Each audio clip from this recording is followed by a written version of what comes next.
have you thought that the excitement that you have when building a new product is the best thing you can have? It's actually your worst enemy. And if you follow through your motion here, you're gonna waste too much money, too much energy, and too much time, which you cannot return, and most probably gonna fail. So stay tuned. I'm gonna talk to you about how to control that emotion and do only what you must do in order to launch the product.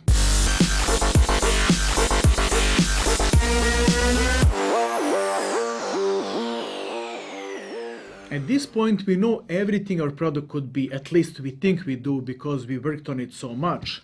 And the more you work on a product, the more you work on an idea, it will keep evolving. And we're at milestone number 7 right now. There are 12 milestones, so there's still time to make some changes.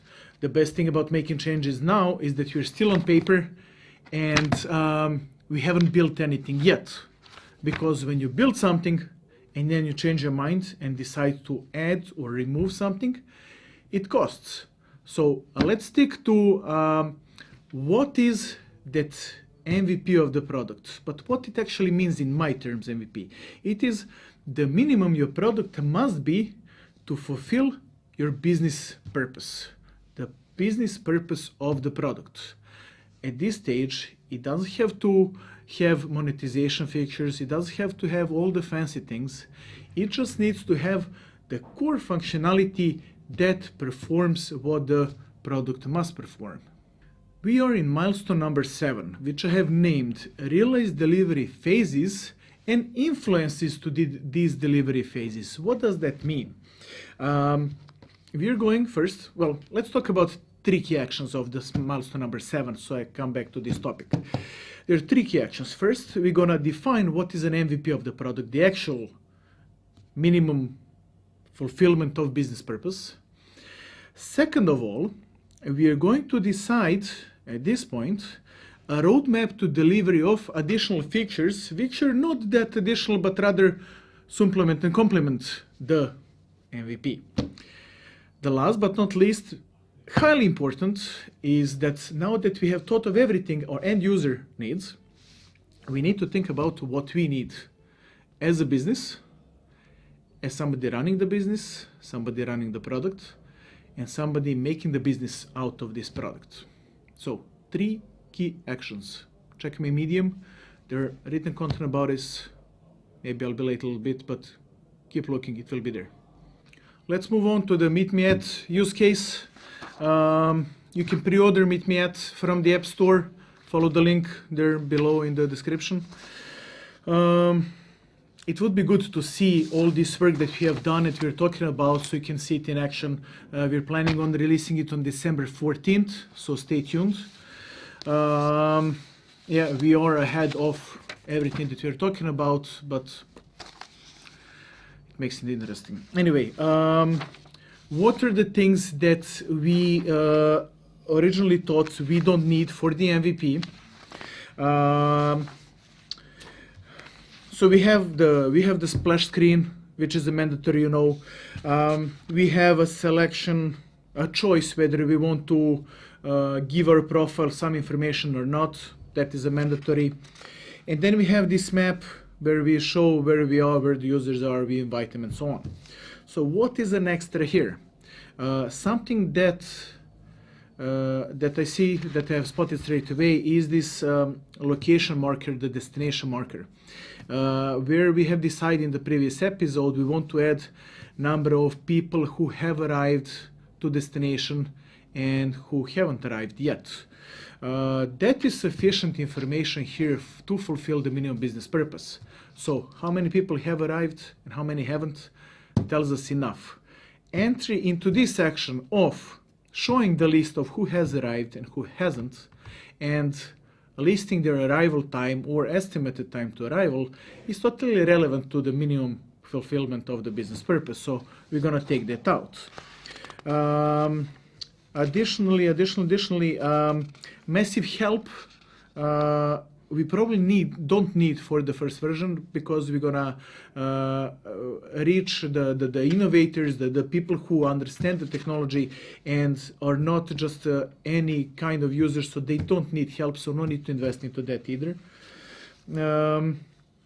we have this interesting add-on we added last time about showing the type of location service that we use and approximate precision, which is something interesting to keep inside, especially because of this first kind of audience we're going to have.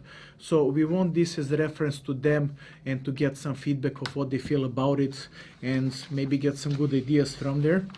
So we're going to keep that. We definitely need these alerts about location services not being turned on and not being connected to the internet. What else? That probably sums it up. Yes, we have this thing. It seems small, and this little thing here that shows our direction of travel.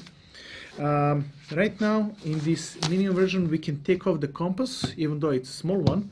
But an add-on which makes it a bit complicated is SDK from the Google Maps that we're going to use. We're using Google Maps because it's same across iOS, Android, and the web version. So we don't have access to all the features that Google Maps that you install on the phone do, and that is this indication of direction of travel. It can be done, but it's a bit complicated because of some limitations of the SDK. So that would be good to leave out for the first version. Regardless, when we launch, we have made the decisions. I have made the decision because I'm investing into this, is that I'm going to keep all of this, but I believe it gives a feasible, sensible way of what shouldn't be there in the first version. So I hope that made sense.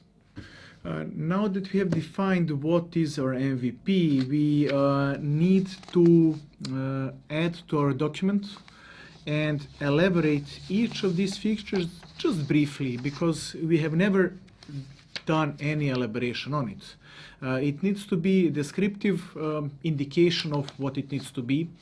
So based on these sketches, designers can take over and prepare the wireframes, and based on this brief description, technical team can take over and start preparing the functional specification, which will lead them to the technical requirements rather than specification. I'll explain why when the time comes.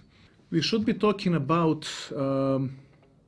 future delivery phases, and the most logical first subsequent delivery phase is everything we left out from the MVP, because that is still in regular terms MVP, but I don't want it straight away.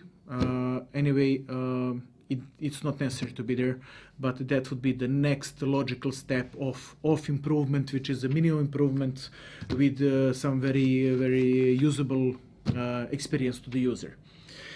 In terms of everything else, of monetization features, improvement features, and so on, it's a bigger story. I'm going to leave it for the next episode, so stay tuned for that.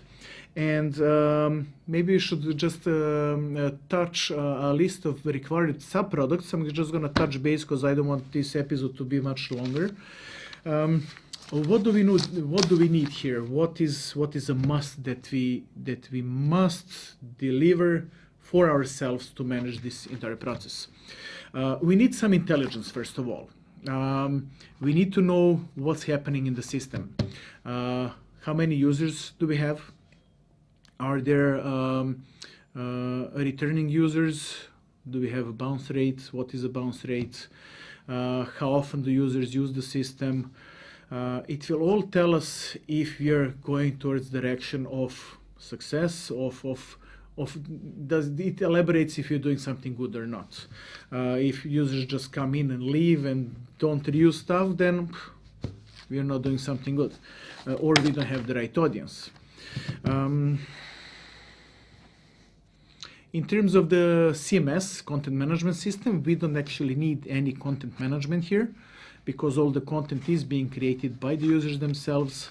We will need it later for some other features, which we'll talk about in the future.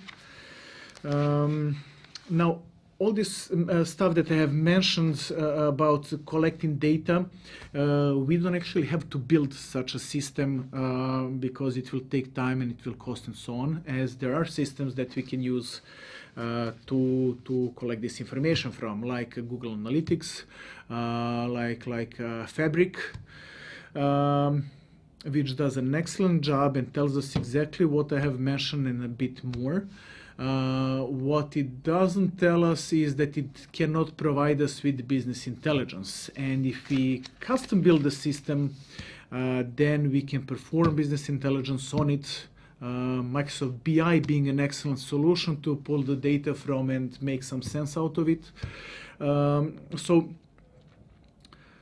even at this moment, yes, we can use a third-party plugin, save us time and money, and still get the data that we need.